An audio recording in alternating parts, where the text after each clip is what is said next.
Hello dear student, welcome to my YouTube channel Accessor Physics where you learn the easiest and basic concept of physics. If you learn this channel, you feel and realize that you love with physics. Now start. तो moving charges and magnetism का नया lecture जिसमें हम बात करेंगे धारामापी की। क्या होता है धारामापी? इससे पीछे वाले लेक्चर में अपन बात कर चुके हैं। अगर मान लो कोई धारावाही लूप है और वो मैग्नेटिक फील्ड में स्थित है और उसके अंदर अपन क्या करते हैं, धारा प्रवाहित करते हैं, तो मैग्नेटिक फील्ड क्या करेगा, उसके ऊपर मैग्नेटिक फोर्स आरोपित करेगा, जो क्या करेगा, उसमें टॉर्क उत्पन्न करेगा, जिसके कारण कुंडली क्या होगी, मैग्नेटिक फील्ड में घूमने का प्रयत्न करेगी। तो आज के लेक्चर में अपन बात करने वाले हैं धारामापी की। सबसे पहले धारामापी का पर्पज क्या है? तो धारामापी बहुत ही स्मॉल करंट को मापता है और करंट भी कैसा, स्मॉल, यानी कि मिली एम्पियर या माइक्रो एम्पियर की फॉर्म का होना चाहिए। धारामापी के लिए 1 एम्पियर का करंट भी क्या रहता है, बहुत बड़ा रहता है। तो पर्पज की बात करो तो क्या हो जाएगा इसका, purpose measure the small current, और करंट भी कैसा, मिली एम्पियर या माइक्रो एम्पियर की फॉर्म का होना चाहिए। अगर इसके सिद्धांत की बात करूं तो सिद्धांत क्या हो जाएगा, कोई धारावाही लूप है और उसके अंदर अपन क्या करते हैं, धारा प्रवाहित करते हैं और उस लूप को मैग्नेटिक फील्ड में रख देते हैं। तो मैग्नेटिक फील्ड क्या करेगा, उसके ऊपर फोर्स और टॉर्क उत्पन्न करेगा, जिसके कारण कुंडली घूमने का प्रयत्न करेगी और उस कुंडली के ऊपर अपन क्या लगा देते हैं, कोई विक्षेप सुई लगा देते हैं और विक्षेप सुई का संबंध कर देते हैं पैमाने के साथ में, जो अपने को यह बताती है कि उस तार के अंदर, जिस तार में अपने को धारा मेजर करनी होती है, उस तार में कितनी धारा प्रवाहित की जाती है। अगर इसके स्ट्रक्चर की बात करूँ तो इसका स्ट्रक्चर क्या हो जाएगा, कोई 2 सिलेंड्रिकल मैग्नेट लेते हैं, सिलेंड्रिकल मैग्नेट। अब ये सिलेंड्रिकल, इसका भी अपना खुद का पर्पज होता है और ये क्यों लेते हैं सिलेंड्रिकल मैग्नेट, अपन आगे पढ़ेंगे। सिलेंड्रिकल मैग्नेट क्या बनाते हैं, मैग्नेटिक फील्ड बनाते हैं। इसके मध्य में अपन क्या करते हैं, एक नरम लोहे का बेलनाकार छड़, ऐसा समझो कि नरम लोहे की बेलनाकार कुंडली लेते हैं और उस नरम लोहे की बेलनाकार कुंडली के ऊपर तांबे के विद्युतरूप तार को लपेट देते हैं। विद्युतरूप मीन्स तांबे के ऊपर प्लास्टिक की वायरिंग कर देते हैं। जब इसको एक दूसरे के ऊपर लपेटते हैं तो शॉर्ट सर्किट का खतरा नहीं रहता है। तो तांबे के विद्युत तार को उस बेलनाकार कुंडली के ऊपर लपेट देते हैं और बेलनाकार कुंडली के ऊपर लपेट के इस कुंडली को इस मैग्नेटिक फील्ड में रख देते हैं और एक खास एंगल पे रखा जाता है। खास एंगल यानी कि इसके मध्य कोई न कोई थीटा एंगल बनना चाहिए, न तो वो 90 डिग्री हो, यानी कि न तो लंबवत होना चाहिए और न ही इसके समांतर होना चाहिए, यानी कि दोनों के मध्य एंगल कुछ न कुछ थीटा होना चाहिए। और इस कुंडली का संबंध कर देते हैं 2 स्प्रिंग से। ऊपर वाले स्प्रिंग को T1 मरोड़ी टोपी से जोड़ देते हैं और नीचे वाले स्प्रिंग को भी T1 T2 मरोड़ी टोपी से लगा देते हैं। अब ये मरोड़ी टोपी क्या करती है, इस स्प्रिंग को यहीं पे स्थिर रखती है। स्प्रिंग का एक सिरा मरोड़ी टोपी से और दूसरा सिरा इस कुंडली से, और स्प्रिंग, दूसरा स्प्रिंग है, इसका दूसरा सिरा है, उसको मरोड़ी टोपी से और एक सिरा इसका कुंडली से कर देते हैं। जब कुंडली क्या होती है, बल आघूर्ण के कारण घूमने का प्रयत्न करती है, तो कुंडली के साथ में क्या होता है, स्प्रिंग भी घूमने का प्रयत्न करता है। तो नीचे वाला स्प्रिंग तो क्या होता है, परिवर्तित होता है, यानी कि इस कुंडली के साथ में घूमता है, लेकिन स्प्रिंग का जो ऊपर वाला सिरा होता है वो मरोड़ी टोपी के साथ में लगे होने के कारण ऊपर वाला सिरा वहीं पे स्थिर रहता है, जिसके कारण इस स्प्रिंग में क्या उत्पन्न हो जाता है, टॉर्क उत्पन्न हो जाता है, यानी कि रीस्टोरिंग टॉर्क उत्पन्न हो जाता है। और इस मरोड़ी टोपी का संबंध कर देते हैं अपन प्लग P1 और प्लग P2 से करते हैं। जब क्या किया जाता है, अपने को मान लो किसी तार के अंदर धारा मेजर करनी है, तो तार के पॉजिटिव और नेगेटिव टर्मिनल को प्लग P1 और प्लग P2 पे रखते हैं, प्लग P1 और P2 पे रखते हैं। तो P1 और P2 से, P1 से धारा प्रवाहित होती है T1 में और ये कहाँ पहुँचती है, इस कुंडली में पहुँचती है। तो कुंडली के अंदर धारा प्रवाहित हो रही है। दूसरा N और S यानी कि मैग्नेटिक फील्ड में स्थित है, मैग्नेटिक फील्ड में स्थित है, धारा प्रवाहित हो रही है और एक खास एंगल पे स्थित है। तो इसके अंदर क्या उत्पन्न होगा, बल आघूर्ण उत्पन्न होगा। तो वो बल आघूर्ण की वैल्यू अपन ने इससे पीछे वाले लेक्चर में कितनी निकाली थी, टो इज इक्वल टू, वो ये टो है कौन सा, इस लूप का है या इस स्प्रिंग का है। तो लूप का, इससे पीछे वाले लेक्चर में अपन ने लूप के लिए क्या निकाला था, टॉर्क निकाला था, और torque loop is equal to कितना आया था, m vector cross b vector. अगर इसको सोल्व करके लिखूं तो loop is equal to m b sine theta, जहाँ पे m क्या है, इस लूप के लिए चुंबकीय द्विध्रुव आघूर्ण है, b क्या है, n और s जितनी मैग्नेटिक फील्ड बना रही है, और थीटा क्या है, चुंबकीय द्विध्रुव आघूर्ण और बी वेक्टर के मध्य का एंगल। या मैं कहूँ इसको सोल्व करके लिखूँ तो tau loop is equal to कितना हो जाएगा, एम की वैल्यू रख देता हूँ यहाँ पे NIA बी साइन थीटा, जहाँ पे ए क्या है, इस लूप का एरिया वेक्टर है।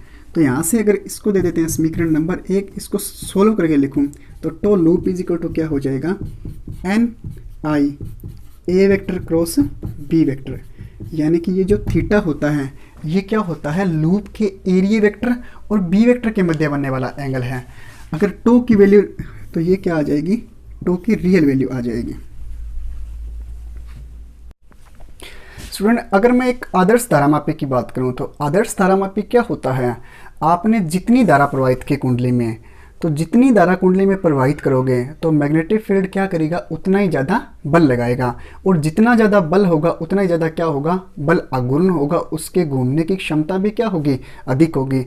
अगर कुंडली जितनी तेज़ी से घूम रही है तो उसके ऊपर जो सुई लगी है उसका विक्षेप भी क्या होगा, ज़्यादा होगा। तो धारा का मान किसके ऊपर इफेक्ट डाल रहा है, सीधा सुई के विक्षेप के ऊपर। मान लेता हूँ कि जो सुई है उसके विक्षेप की स्थिति को फाई से माप लेता हूँ, यानी कि जो सुई है वो क्या है, फाई एंगल पे घूम रही है। तो मैं कह सकता हूँ क्या, सीधा सीधा जितनी ज़्यादा धारा प्रवाहित करोगे उतना ही ज़्यादा क्या आएगा, कुंडली में विक्षेप आएगा। तो आदर्श धारामापी के लिए कह सकता हूँ आई समानुपाती होता है फाई के। कि अपने को क्या करना है, सीधा सीधा ये निकालना है आई समानुपाती फाई। अब ये किस सिद्धांत पे काम करता है, यानी कि ये काम कैसे करता है। मैं क्या करता हूँ, सबसे पहले जिस तार के अंदर अपने को धारा का मान निकालना है उस तार के दोनों सिरों को प्लग P1 और P2 पे रखता हूँ। जैसे ही मैंने क्या किया, प्लग P1 और P2 के ऊपर तार को रखा तो इस P1 से इस तार के अंदर क्या प्रवाहित होगी, धारा प्रवाहित होगी, और वो धारा कहाँ पहुँचेगी, इस कुंडली में पहुँचेगी। जैसे इस कुंडली के अंदर धारा प्रवाहित होती है तो कुंडली के अंदर धारा प्रवाहित होने से अब ये कुंडली है ना एक ऐसे एंगल पे रखी है जो इससे थीटा एंगल बना रहा है। किससे थीटा एंगल बना रहा है, मैग्नेटिक फील्ड के साथ में, मैग्नेटिक फील्ड के साथ में थीटा एंगल बना रहा है। तो ये कुंडली क्या करेगी, घूमने का प्रयत्न करेगी। जैसे ये कुंडली घूमने का प्रयत्न करेगी, इसके ऊपर और नीचे दो स्प्रिंग लगे हैं, वो भी क्या करेंगे, इस कुंडली के साथ में घूमेंगे। लेकिन सिर्फ और सिर्फ इस स्प्रिंग का, ऊपर वाले स्प्रिंग का नीचे वाला सिरा और नीचे वाले स्प्रिंग का ऊपर वाला सिरा ही इसके साथ में घूमेगा। कौन सा सिरा इसके साथ में नहीं घूमेगा, इसके ऊपर वाला सिरा और इसके नीचे वाला सिरा। क्यों नहीं घूमेगा, क्योंकि यहाँ पे इसका संबंध किससे कर दिया अपन ने, मरोड़ी टोपी से कर दिया, यानी कि ये ऊपर वाले सिरे को घूमने नहीं देगा। तो ये कुंडली जैसे जैसे घूमने का प्रयत्न करेगी तो इस स्प्रिंग में भी क्या उत्पन्न हो जाएगा, टोरक उत्पन्न हो जाएगा, बल आघूर्ण उत्पन्न हो जाएगा, यानी कि बदले की भावना। क्यों, क्योंकि जैसे ही इसने क्या किया, कुंडली ने घूमने का प्रयत्न किया तो ये स्प्रिंग यहाँ से बंधा है, तो इसके अंदर क्या उत्पन्न हो जाएगा, बदले का टोरक उत्पन्न हो जाएगा। बदले का टोरक उत्पन्न हो जाएगा। इस कुंडली ने ऐसे घूमने का प्रयत्न किया, साथ के साथ ये स्प्रिंग भी घूमेगा। स्प्रिंग घूम रहा है और क्या उत्पन्न हो रहा है, इसके अंदर बदले का टोरक उत्पन्न हो रहा है। यहाँ से धारा के मान पर डिपेंड करेगा कि ये कुंडली कितना घूम रही है, यानी कि इस कुंडली के ऊपर कितना बल लग रहा है। अगर वो बल, यानी कि इस कुंडली के अंदर लगने वाला बल इस स्प्रिंग के बल आघूर्ण के बराबर हो जाएगा तो ये कुंडली क्या हो जाएगी, रुक जाएगी। जैसे मैं ये कहूँ कि मान लो ये एक कुंडली है, ठीक है, ये एक कुंडली है और ये ऊपर क्या लगा है, इसके स्प्रिंग लगा है। जैसे इस तार के अंदर धारा प्रवाहित होती है तो ये कुंडली मान लो कि ये इस प्रकार घूमने का प्रयत्न करती है। इस प्रकार घूमने का प्रयत्न करती है तो इस स्प्रिंग के अंदर भी क्या उत्पन्न हो जाएगा, बदले का टोरक। और आपने क्या किया, जैसे ही तार के अंदर धारा, यानी कि इस तार के अंदर धारा का मान बंद कर दिया, यानी कि शून्य कर दिया, तो ये कुंडली वापस क्या होगी, घूमने का प्रयत्न करेगी। और घूमेगी क्यों, क्योंकि बदले का टोरक जो स्प्रिंग के उत्पन्न हुआ, स्प्रिंग के अंदर उत्पन्न हुआ है, वो क्या करेगा, इस कुंडली को वापस घुमाने का प्रयत्न करेगा। जैसे मान लो मैं ये कहूँ कि आपने क्या की, धारा प्रवाहित की, धारा प्रवाहित करोगे तो ये कुंडली घूमने का प्रयत्न करेगी, घूमने का प्रयत्न की। और आपने धारा का मान कैसे निकाला, सुई कब रुकेगी, सुई जब रुकेगी जब ये स्प्रिंग के अंदर जो उत्पन्न टोरक है, ये टोरक इस कुंडली के अंदर उत्पन्न टोरक है, और ये कुंडली के कारण उत्पन्न टोरक कुंडली के अंदर टॉर्क उत्पन्न कब हुआ, जब इसके अंदर धारा प्रवाहित होगी। धारा प्रवाहित होगी तो इसके अंदर कुंडली के अंदर कौन बनाएगा टॉर्क, मैग्नेटिक फील्ड बनाएगा। और इसका मान अपन कितना निकाल चुके हैं, NIAB sin थीटा, यानी कि इस कुंडली का टॉर्क कितना है, NIAB sin थीटा है। और जैसे ये स्प्रिंग का टॉर्क और कुंडली का टॉर्क बराबर हो जाएगा, अपने को पता चल जाएगा कि ये वैल्यू है इस तार के अंदर, यानी कि इस मान की धारा इस तार के अंदर क्या हो रही है, प्रवाहित हो रही है। तो यहाँ से मैं क्या कह सकता हूँ, जो स्प्रिंग के अंदर उत्पन्न टॉर्क है और जो कुंडली के अंदर टॉर्क है उत्पन्न, वो दोनों जब बराबर हो जाएंगे तो कुंडली क्या दे देगी, विक्षेप दे देगी, यानी कि वो कुंडली वहीं पे रुक जाएगी।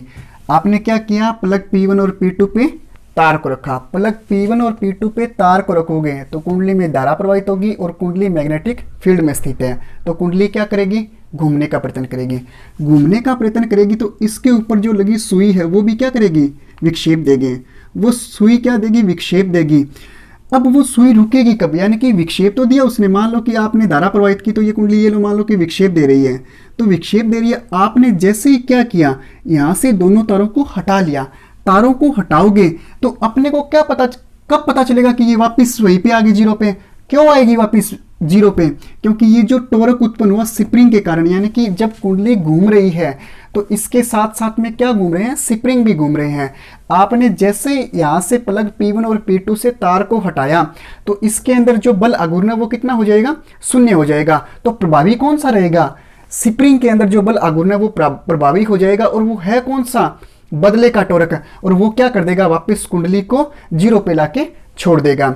अब अगर इसके सिद्धांत की बात करूं तो सिद्धांत क्या हो जाएगा, जब स्प्रिंग का टॉर्क और कुंडली का टॉर्क दोनों इक्वल हो जाएंगे तब ये सुई क्या हो जाएगी, रुक जाएगी। जैसे मान लो कि मैं ये कहूं कि कुंडली के अंदर 10 एम्पियर यहाँ पे है, आपने 10 एम्पियर की धारा प्रवाहित की, तो 10 एम्पियर की धारा प्रवाहित की और मान लो कि 10 एम्पियर की धारा प्रवाहित करते हो तो कुंडली का बल आघूर्ण भी मान लेते हैं कि 10 न्यूटन मीटर है। तो 10 न्यूटन मीटर बल आघूर्ण से ये कुंडली क्या करेगी, घूमेगी। 10 न्यूटन मीटर से ये कुंडली घूमेगी तो ये सुई क्या देगी, विक्षेप देगी। और मान लेते हैं कि ये कुंडली यहाँ पे 10 एम्पियर पे आके रुक गई। जब ये 10 एम्पियर पे आके रुक जाएगी, यानी कि जो धारा है उसके कारण जो बल उत्पन्न हुआ उसकी शक्ति उतनी ही है, जिसके कारण ये सुई यहाँ पे आके रुक जाएगी। और जो स्प्रिंग का बल आघूर्ण है वो क्या करेगा, इस कुंडली को वहीं पे रोक देगा। यानी कि इसने घूमने का प्रयत्न किया, जैसे ये घूमेगा तो स्प्रिंग के अंदर बदले का टॉर्क उत्पन्न हो जाएगा, यानी कि बदले की भावना उत्पन्न हो जाएगी। तो ये घूमेगा तो साथ का साथ स्प्रिंग भी घूमेगा। ये कब रुकेगा, जब इसका बल आघूर्ण और इस कुंडली का बल आघूर्ण दोनों इक्वल हो जाएंगे तो ये कुंडली रुक जाएगी और ये सुई 10 एम्पियर पे आके ठहर जाएगी। और अपने को पता चल जाएगा कि इस तार के अंदर कितनी धारा प्रवाहित हो रही है, 10 एम्पियर की धारा प्रवाहित हो रही है। तो मैं कह सकता हूँ जो टॉर्क है स्प्रिंग का, ये लो टॉर्क स्प्रिंग, वो किसके इक्वल होगा, जो टॉर्क है कुंडली यानी कि लूप का बल आघूर्ण है उसके इक्वल हो जाएगा। अब अपने को जो लूप कुंडली का बल आघूर्ण है वो तो पता है, तो बराबर NIAB sin थीटा है, लेकिन जो स्प्रिंग का बल आघूर्ण है उसका मान कैसे निकाला जाता है।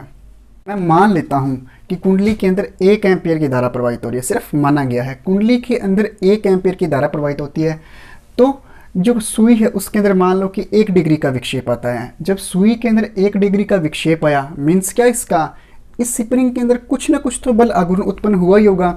तो जैसे ही आपने 1 एम्पियर की धारा प्रवाहित की तो इसके अंदर मान लेते हैं कि कुंडली के अंदर बल आघूर्ण उत्पन्न हुआ और ये सुई क्या देगी, विक्षेप देगी। सुई विक्षेप दी, इसका मीन्स इस जो स्प्रिंग है उसके अंदर कुछ ना कुछ तो बल आघूर्ण उत्पन्न हुआ होगा।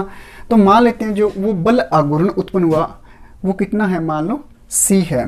मैं ये कहूँ कि 1 डिग्री, आपने 1 डिग्री विक्षेप दिया, 1 डिग्री विक्षेप दोगे तो इसके अंदर बल आघूर्ण मान लो कि कितना है, C है। ये C क्या है यहाँ पे, इस स्प्रिंग का बल नियतांक मान लो, स्प्रिंग का बल नियतांक। अब ये बल नियतांक क्या होता है, अलग अलग धातु, ये स्प्रिंग किसी भी धातु का हो सकता है, अलग अलग धातु के लिए C का मान क्या होता रहेगा, चेंज होता रहेगा। जैसे मैं ये कहूँ, मान लो कि ये स्प्रिंग रबड़ का है तो रबड़ का होगा तो इसके घूमने की क्षमता भी ज़्यादा होगी, यानी कि इसकी घूमने की क्षमता ज़्यादा होगी तो इसका विक्षेप देने की क्षमता भी क्या होगी, ज़्यादा होगी, यानी कि इसके अंदर बल आघूर्ण कम होगा। मान लेते हैं ये स्प्रिंग जैसे स्टील का बना है, तो स्टील का होगा तो इसके लिए सी का मान क्या होगा, इससे तो ज़्यादा होगा रबड़ से, तो यानी कि जो रबड़ का स्प्रिंग था उसके लिए तो ज़्यादा होगा सी का मान। अगर मान लो कि मैं ये कहूँ कि ये स्प्रिंग लोहे का बना है तो स्टील से भी इसका सी का मान क्या होगा, ज़्यादा होगा। तो ये उस धातु के ऊपर डिपेंड करेगा, सी का मान उस धातु के ऊपर डिपेंड करेगा जिसका ये स्प्रिंग बना है। तो 1 डिग्री आपने विक्षेप दिया, 1 डिग्री विक्षेप दोगे तो मान लेते हैं कि इसके अंदर जो बल आघूर्ण या बल नियतांक है वो कितना है, स्प्रिंग का सी है। आपने 2 डिग्री विक्षेप दिया, कितना आ गया 2c, 3 डिग्री पे कितना आया 3c, 4 डिग्री पे 4c। मान लो कि विक्षेप कितना है 5 मान रखना है अपने, तो 5 डिग्री विक्षेप देने पे कितना आ गया 5c आ गया। यानी कि आपने क्या किया, धारा प्रवाहित करोगे तो कितना 5 एंगल पे घूमेगा, तो बल आघूर्ण कितना आया इसका 5c। तो जो बदले का टोरक है, जो स्प्रिंग का टोरक है वो कितना आ गया, to is equal to 5c। और कह सकता हूं मैं टो है जो डिपेंड करेगा किसके ऊपर, फाई के ऊपर भी डिपेंड करता है। जो बदले का टोरक है वो किसके ऊपर डिपेंड करेगा, फाई, यानी कि सुई के घूमने के ऊपर भी डिपेंड करेगा। क्यों, क्योंकि जितना ज़्यादा कुंडली के अंदर क्या होगा, जितनी ज़्यादा धारा प्रवाहित करोगे कुंडली के अंदर उतना ही ज़्यादा क्या उत्पन्न होगा, टोरक उत्पन्न होगा और ये घूमने का प्रयत्न करेगा। जितना ज़्यादा ये घूमने का प्रयत्न करेगा ये सुई भी क्या करेगी, घूमने का प्रयत्न करेगी। लेकिन जितना इसने बल आघूर्ण लगाया उतना ही स्प्रिंग लगाएगा। क्यों, क्योंकि न्यूटन का क्रिया प्रतिक्रिया नियम क्या कहता है, जितना ज़्यादा आपने इसको घुमाया बदले में उतना इसके अंदर क्या उत्पन्न हो गया, बल आघूर्ण उत्पन्न हो गया। और सुई कब रुकेगी, इसका बल आघूर्ण और इसका बल आघूर्ण इक्वल हो जाएंगे। तो ये लो टो इक्वल टू 5c, ये क्या है स्प्रिंग का यानी कि रिस्टोरिंग टोरक है। जितना इसने रिस्टोर किया, ये कुंडली घूमेगी, कुंडली घूमेगी तो साथ के साथ में स्प्रिंग भी घूमेगा, स्प्रिंग घूमेगा, बदले का टोरक यानी कि इसके अंदर क्या हो रहा है, बल आघूर्ण रिस्टोर हो रहा है। तो रिस्टोर होगा तो ये जो बल आघूर्ण है ये किसका बल आघूर्ण है, स्प्रिंग का। आपने 1 डिग्री घुमाया तो मान लो कि इसके अंदर c बल नियतांक के बराबर क्या आया, बल आघूर्ण आया। 2 डिग्री पे 2c, 3 डिग्री पे 3c और 5 डिग्री पे 5c, इसके अंदर क्या उत्पन्न हो गया, रिस्टोरिंग टोरक उत्पन्न हो गया। तो यहां से 5c इक्वल टू किसके आ जाएगा, टो लूप, और लूप का कितना है बल आघूर्ण, ये लो अपन ने समीकरण 1 से NIA sin थीटा। तो यहां से ये वैल्यू इसके अंदर रख देते हैं। 5c इज इक्वल टू क्या हो जाएगा, NIA sin थीटा। अपने को क्या चाहिए, किसकी वैल्यू चाहिए, आई समानुपाती फाई की वैल्यू चाहिए। तो आई का मान निकालना है अपने को, तो आई का मान इस साइड ले आते हैं, आई को एक साइड रखो बाकी की वैल्यू इस साइड। तो आई इज इक्वल टू क्या लिख सकता हूं मैं, 5c अपॉन में NAB sin थीटा। ये क्या आ गई, आई की वैल्यू आ गई, वैल्यू आ गई आई की। अब आदर्श धारामापी क्या कहता है कि आई समानुपाती होता है फाई के, यानी कि जितनी धारा आपने प्रवाहित की उतना ही ज़्यादा क्या आना चाहिए, कुंडली के अंदर विक्षेप आना चाहिए। तो यहाँ से जो वैल्यू नियत है उसको अपन नियत एक तरफ निकाल लेते हैं। मैं ये कहूँ कि I is equal to, phi तो नियत है उसको एक साइड, यानी कि फाई को तो इक्वल रखना है, तो सी नियत है। क्यों, क्योंकि अपन क्या कर सकते हैं, यहाँ से जो स्प्रिंग लगा है यहाँ पे T1 और T2 पे जो स्प्रिंग लगा है वो किसी न किसी एक धातु पर्टिकुलर मान के C की वैल्यू को क्या कर सकते हैं, डिसाइड कर सकते हैं या उसको नियत कर सकते हैं। तो C तो नियत राशि है वो एक साइड आ जाएगी, अपॉन में n क्या करते हैं, यहाँ पे जो कुंडली के में फेरों की संख्या है, कुंडली में डिसाइड कर लेते हैं कि इतनी फेरों की संख्या है। तो मान लो कि 1000 फेरे हैं तो वो क्या रहेंगे, एक कुंडली के लिए नियत रहेंगे। तो यहाँ पे n की वैल्यू भी क्या है, नियत है। ए क्या है, यहाँ पे कुंडली का क्षेत्रफल है। कुंडली का क्षेत्रफल भी क्या कर सकते हैं, डिसाइड कर सकते हैं अपन। मान लो कि 10 मीटर स्क्वायर का क्षेत्रफल लेते हैं किसी कुंडली का, तो उसको भी क्या कर सकते हैं, डिसाइड कर सकते हैं। तो यहाँ से ए की वैल्यू भी क्या आ गई, नियत आ गई। बी चुंबकीय क्षेत्र, ये जो एन और एस ध्रुव लगे हैं यहाँ पे अपन डिसाइड कर सकते हैं कि कितना चुंबकीय क्षेत्र अपन लेना चाहें। जैसे मान लो कि 10 टेस्ला का चुंबकीय क्षेत्र है तो इस कुंडली के लिए तो वो 10 टेस्ला का चुंबकीय क्षेत्र नियत है, तो यहाँ से चुंबकीय क्षेत्र भी क्या हो जाएगा, नियत हो जाएगा। तो बी भी नियत आ जाएगी। लेकिन फाई नियत नहीं है। क्यों? क्योंकि जैसे ही आपने धारा प्रवाहित की, कुंडली में बल आघूर्ण उत्पन्न होगा, बल आघूर्ण उत्पन्न होगा तो कुंडली घूमेगी, जैसे जैसे कुंडली घूमेगी तो इस सुई में भी क्या आएगा? विक्षेप आएगा। तो जितनी ज़्यादा धारा प्रवाहित करोगे उतना ज़्यादा क्या आएगा? विक्षेप आएगा। तो फाई तो नियत नहीं है, फाई क्या है? परिवर्तित हो रहा है, तो फाई ऊपर की तरफ।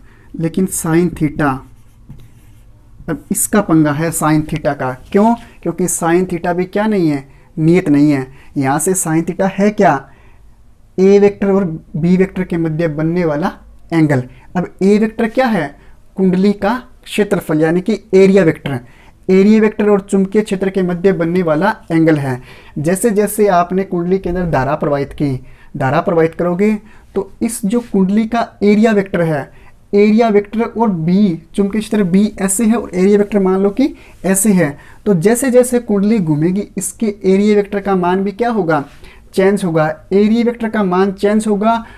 और एरिया वेक्टर है क्या? जैसे मान लो मैं ये कहूँ, मान लो कि ये वो कुंडली है, ठीक है। इस कुंडली पे अपन ने क्या कर रखे हैं? फेरे लपेट रखे हैं इस प्रकार। अब एरिया वेक्टर, सबसे पहले तो एरिया क्या होता है? ये हो गई लंबाई, ये हो गई मान लो कि इसकी चौड़ाई। नहीं, ये लंबाई हो गई, ये इसकी मान लो कि चौड़ाई। तो एरिया क्या हो जाएगा? लंबाई इंटू चौड़ाई।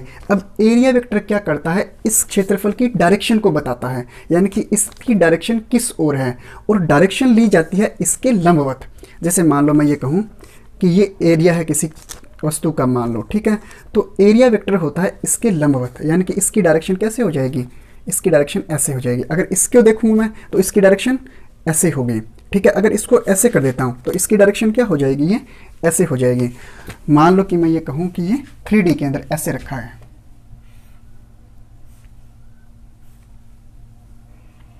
ये ऐसे रखा गया है, ऐसे, ये ऐसे है, ठीक है। जो चित्र बनाया है वो ऐसे है। तो इसका एरिया वेक्टर क्या हो जाएगा? इसके लंबवत, यानी कि ये ऐसे हो जाएगा लंबवत। इससे इसके समतल से कितने डिग्री का एंगल बनाएगा? 90 डिग्री का एंगल बनाएगा। तो ए वेक्टर, ये थीटा क्या है? जो ये थीटा है ना, ये क्या है? इसके एरिया वेक्टर और मैग्नेटिक फील्ड के साथ में बनने वाला एंगल है, जो क्या होगा?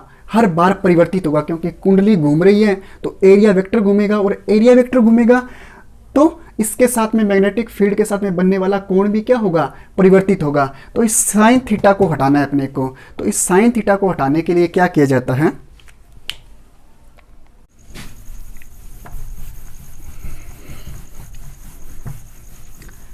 साइन थीटा को हटाना है।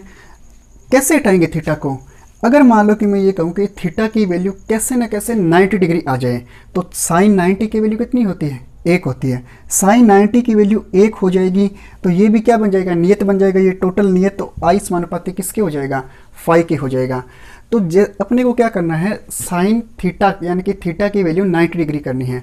तो 90 डिग्री करने के लिए अपन यहाँ पे 2 केस लेते हैं। पहले केस में जो धातु ली जाती है, यानी कि जो कुंडली होती है, उस कुंडली के अपन क्या करते हैं? तांबे के विद्युत तारों को लपेटते हैं।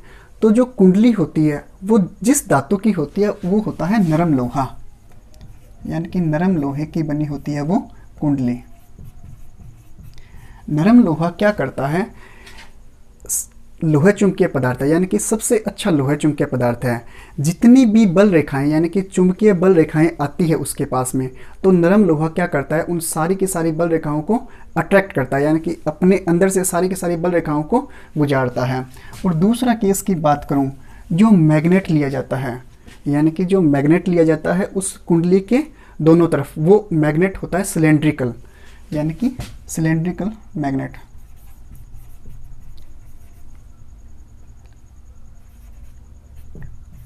Cylindrical magnet.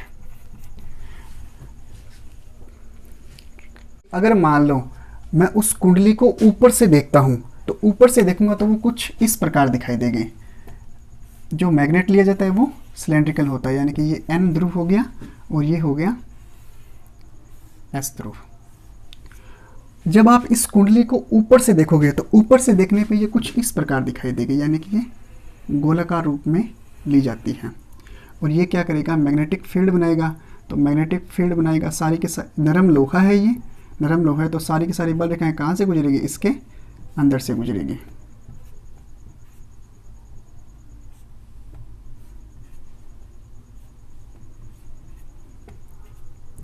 सारी की सारी बल रेखाएं इसके अंदर से गुजरेगी। और जब इसके ऊपर तांबे के विद्युत तारों को लपेटा जाता है तो वो मान लेते हैं तांबे के विद्युत तार ऐसे है, ये इस प्रकार इस कुंडली के ऊपर लपेटे गए हैं। ये हो गया N ध्रुव, ये हो गया इसका S ध्रुव, और ये मैग्नेटिक फील्ड लाइन है यानी कि B वेक्टर। ये इस प्रकार क्यों है, यानी कि ये ऐसे भी तो जा सकती थी, क्यों नहीं गई ऐसे? क्योंकि यहाँ पे ये नरम लोहा है, यानी कि जो धातु ली गई है ये किसकी है? नरम लोहे की है। और नरम लोहा क्या करता है, जितनी भी बल रेखाएं उसकी ओर आ रही होती है उन सारों को क्या कर लेता है? अट्रैक्ट कर लेता है और अपने अंदर से गुजारता है।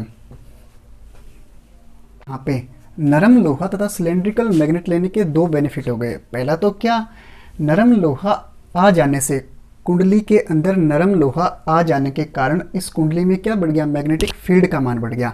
अब मैग्नेटिक फील्ड का मान बढ़ेगा तो इसका सीधा असर किसके ऊपर होगा? इस पर लगने वाले बल आघूर्ण पर। अब बल आघूर्ण का मान ज़्यादा होगा, यानी कि नरम लोहे के कारण मैग्नेटिक फील्ड बढ़ा, मैग्नेटिक फील्ड बढ़ा तो बल आघूर्ण का मान भी बढ़ेगा, यानी कि अब क्या करेगी कुंडली?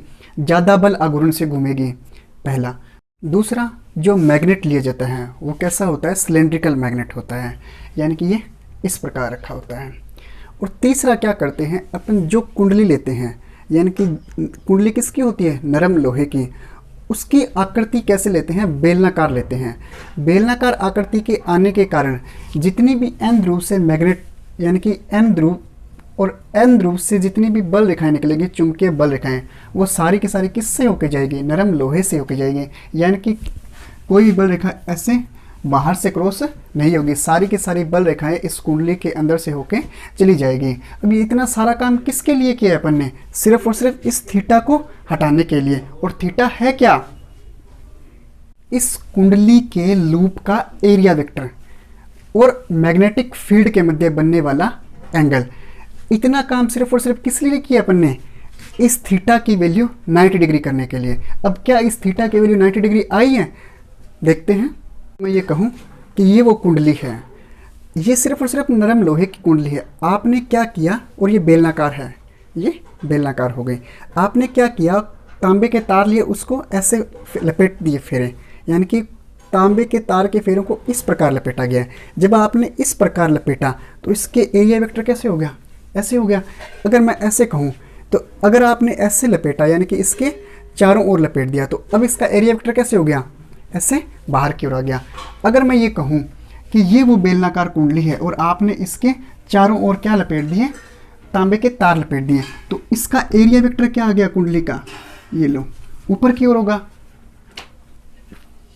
ये रही मैग्नेटिक फील्ड लाइंस और ये वो कुंडली के लपेटे गए फेरे, और इस फेरे का एरिया वेक्टर कैसे होगा? ऊपर की ओर। तो मैग्नेटिक फील्ड लाइंस ऐसे हैं, एरिया वेक्टर ऊपर की ओर, तो बनने वाला एंगल कितना आ गया? 90 डिग्री। अगर मान लो कि मैं ये कहूँ कि ये लो, ये वो कुंडली है, अब की बार मान लो कि ये इस प्रकार रखी गई है, यानी कि ये अब की बार जो कुंडली के फेरे हैं पहले तो ऐसे थे, अब की बार मान लो कि ये ऐसे हैं, और ये मैग्नेटिक फील्ड लाइंस हो गए, और ये लो मैग्नेटिक फील्ड लाइंस हो गए। अब मैं ये कहूँ कि इस कुंडली का एरिया वेक्टर कैसे होगा? तो कुंडली का एरिया वेक्टर, ये मान लो कि कुंडली ऐसे है, अब की बार ये ऐसे लपेटी गई है, ये ऐसे, तो ऐसे लपेटी गई है, तो अब की बार एरिया वेक्टर कैसे हो जाएगा? ऊपर की ओर हो जाएगा। तो अब की बार मैग्नेटिक फील्ड लाइन कैसे है? ऐसे, तो एरिया वेक्टर कैसे हो गया? 90 डिग्री। सोच रहे होंगे सर तो एरिया मैग्नेटिक फील्ड लाइन तो ऐसे भी है, यानी कि ये ऐसे भी होगी, तो ये ऐसे, ये 90 डिग्री कैसे हुआ?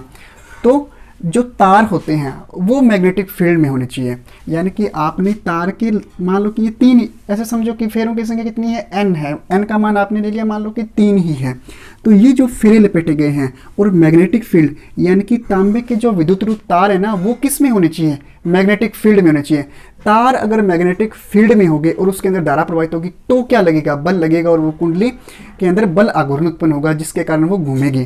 तो ये तार है और ये इस मैग्नेटिक फील्ड, यानी कि ये ऐसे होने चाहिए, ये मैग्नेटिक फील्ड लाइन्स है, तो ये ऐसे इसके अंदर पास आउट होंगे, ऐसे पास आउट होंगे। तो ये जो तार है तांबे के, वो किस में स्थित है, इस मैग्नेटिक फील्ड में स्थित है। और ये मैग्नेटिक फील्ड ऐसे हो जाएगी और एरिया वेक्टर कैसे हो जाएगा, ऐसे। तो ये एंगल कितना हो गया, 90 डिग्री। अब ये जो मैग्नेटिक फील्ड लाइन्स है, ये मैग्नेटिक फील्ड लाइन्स है, ये किससे पास आउट होगी, ये सिर्फ और सिर्फ नरम लोहे से पास आउट होगी।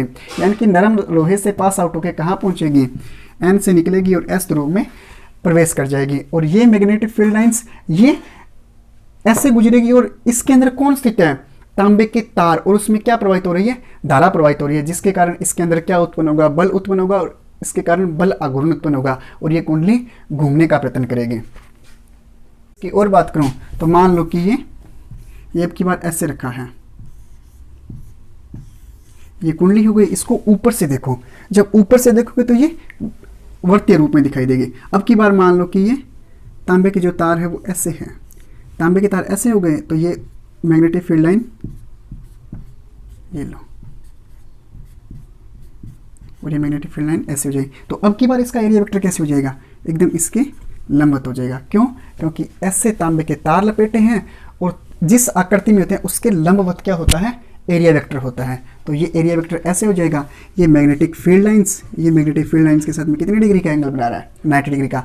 बाकी की ये बल रेखाएं कहाँ से गुजरेगी, इसके मैग्नेट से होकर, इसके ये जो नरम लोहा है उसके अंदर से पास आउट होकर कहाँ पहुँचेगी, एस ध्रुव में पहुँच जाएगी। तो अपने को क्या पर्पस था अपना, सिर्फ और सिर्फ थीटा की वैल्यू 90 डिग्री। यहाँ से जैसे ही क्या हुआ, थीटा की वैल्यू 90 डिग्री हुई, तो I = CNAB फाई और साइन 90 डिग्री लिया। साइन 90 की वैल्यू 1, साइन 90 की वैल्यू 1। तो ये पूरी की पूरी राशि क्या हो गई, नियत हो गई, इसके मान 1, ये राशि नियत हो गई। तो यहाँ से मैं कह सकता हूँ I समानुपाती किसकी हो जाएगा, फाई के। जहाँ पे आपने ये समानुपाती नियतांक हटाया तो I = क्या आ जाएगा, K फाई। और ये K क्या है, नियतांक है। और इस K का मान कितना हो जाएगा, K का मान हो जाएगा C/NAB। ये क्या आ गया, K की वैल्यू आ गई। एक आदर्श धारामापी क्या कहता है, आदर्श धारामापी ये कहता है कि जितनी ज़्यादा आपने धारा प्रवाहित की उतना ही ज़्यादा विक्षेप आना चाहिए सुई के अंदर, यानी कि उतना ही ज़्यादा डिफ्लेक्शन होना चाहिए। और शुरुआत में अपन ने यही बोला था कि I समानुपाती अगर फाई के हो जाएगा तो अपना जो धारामापी है वो एकदम करेक्ट वैल्यू देगा। अर्थात एक आदर्श धारामापी क्या कहता है, अगर मान लो आपने तार से जितनी धारा प्रवाहित की तार में, यानी कि धारामापी में जितनी धारा प्रवाहित की, तो धारामापी क्या करेगा, उतना ही ज़्यादा डिफ्लेक्शन देगा। वही क्या होता है, एक आदर्श धारामापी होता है। और शुरुआत में अपन यही लेके चले थे कि अगर I समानुपाती फाई हो जाए तो वो धारामापी क्या होगा, एक अच्छा धारामापी होगा, एक दक्ष धारामापी होगा। की दक्षता की बात करूं तो धारामापी की दक्षता क्या होगी, मैं ये कहूं अपन ने निकाला है I समानुपाती फाई। यहाँ से I समानुपाती फाई हो जाएगा। और धारामापी की दक्षता की बात करूं, मान लेते हैं कि धारामापी की दक्षता को मैंने P से लिखा, धारामापी की दक्षता को P से लिखा। धारामापी की दक्षता है, तो दक्ष कब होगा, यानी कि जब धारामापी के अंदर अधिक से अधिक डिफ्लेक्शन आए, यानी कि सुई ज़्यादा से ज़्यादा विक्षेप देगी, तब क्या होगा, वो धारामापी दक्ष धारामापी होगा। तो अगर P की बात करूं और धारामापी का विक्षेप डिपेंड किसके ऊपर करता है, धारा के ऊपर डिपेंड करता है। मैं ये कहूं कि φ/I हो जाए, अगर φ/I हो जाए तो वो धारामापी क्या होगा, दक्ष धारामापी होगा। आपने क्या किया, जितनी कम धारा प्रवाहित करोगे, मैं कहूँ कि दक्षता अधिक चाहिए, अपने को दक्षता अधिक चाहिए, तो आपने धारा का मान कम किया। धारा का मान कम करोगे तो दक्षता क्या होगी, बढ़ेगी। अगर मैं ये कहूँ कि कम धारा पर भी अगर धारामापी अधिक विक्षेप दे रहा है तो धारामापी क्या होगा, दक्ष धारामापी होगा। तो यहाँ से P क्या है, धारामापी की दक्षता, और P = φ/I। और P की वैल्यू अगर यहाँ से निकालना चाहूँ, यहाँ से φ/I करना चाहूँ तो क्या हो जाएगा, P = φ/I इक्वल टू किसके हो जाएगा, NAB/C। इस साइन थीटा, थीटा की वैल्यू 90 डिग्री, इसको छोड़ दो अभी। क्यों, क्योंकि थीटा की वैल्यू 90 डिग्री के लिए अपन ने कितना स्ट्रगल किया है। सबसे पहले क्या किया, कुंडली को नरम लोहे का बनाया, कुंडली को नरम लोहे का बना के जो मैग्नेट लिए उसको सिलेंड्रिकल किया, और जो कुंडली ली उसको बेलनाकार लिया। क्यों लिया, सिर्फ और सिर्फ इस 90 डिग्री के लिए। ठीक है, तो ये थीटा का मान 90 डिग्री रखेंगे तो ये वैल्यू कितनी हो जाएगी, 1 हो जाएगी। अब अपने को क्या चाहिए, दक्ष धारामापी चाहिए। तो उसकी दक्षता कैसे बढ़ा सकते हैं, एक धारामापी की दक्षता किस प्रकार बढ़ाया जा सकता है। मैं ये कहूँ कि NAB को क्या करो, इस साइड ले जाओ, I को फाई के अपॉन में और C इसके अपॉन में आ जाएगा। तो यहाँ से क्या हो जाएगा, NAB अपॉन में C क्या है, धारामापी की दक्षता है। धारामापी की दक्षता, अगर मान लो मैं जो कुंडली ले रहा हूँ उसके ऊपर तांबे के विद्युत रोध तार है, उनके फेरों की संख्या अगर बढ़ा दो, यानी कि N का मान बढ़ा दो, तो P का मान बढ़ेगा, तो धारामापी की दक्षता क्या हो जाएगी, अधिक हो जाएगी। या मैं कहूँ जो बेलनाकार कुंडली ले रहे हो उस कुंडली का क्षेत्रफल बढ़ा दो, कुंडली का क्षेत्रफल बढ़ाओगे तो क्या होगा, धारामापी की दक्षता बढ़ेगी। या जो सिलेंड्रिकल मैग्नेट ले रहे हो, B का मान बढ़ा देते हो, यानी कि अगर चुंबकीय क्षेत्र का मान बढ़ा देते हो तो भी क्या होगा, धारामापी की दक्षता बढ़ जाएगी। और C का मान कम कर देते हो, जैसे मान लो मैं ये कहूँ कि जो स्प्रिंग ले रहे हो, उस जैसे दो स्प्रिंग है मान लो मेरे पास, एक स्प्रिंग मोटा है एक है पतला।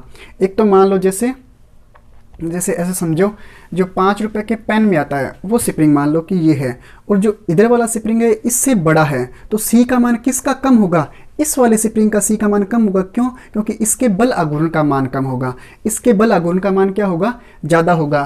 तो C का मान कम करके भी अपन क्या कर सकते हैं, धारामापी की दक्षता बढ़ा सकते हैं। क्यों, क्योंकि C का मान कम करोगे तो जो ऊपर स्प्रिंग लगा है उसके अंदर जो रिस्टोरिंग टॉर्क है उसका मान क्या होगा, कम होगा। रिस्टोरिंग टॉर्क का मान कम होगा तो नीचे वाला जो कुंडली है वो घूमेगी भी क्या, अधिक घूमेगी, उसके कारण सुई में विक्षेप भी क्या आ जाएगा, ज़्यादा आ जाएगा। तो इस प्रकार अपन क्या कर सकते हैं, धारामापी की दक्षता को भी बढ़ा सकते हैं। आज के लेक्चर में अपन सिर्फ और सिर्फ धारामापी का पर्पस क्या है, ये किस सिद्धांत पर कार्य करता है और ये किस प्रकार वर्क करता है। धारामापी से अपन क्या करते हैं, वोल्टमीटर का भी निर्माण कर सकते हैं, धारामापी से एमीटर का भी निर्माण कर सकते हैं। तो ये अपन कंटिन्यू करेंगे इससे नेक्स्ट लेक्चर में। तो आज का लेक्चर यहीं समाप्त करता हूँ। Thanks for watching my video.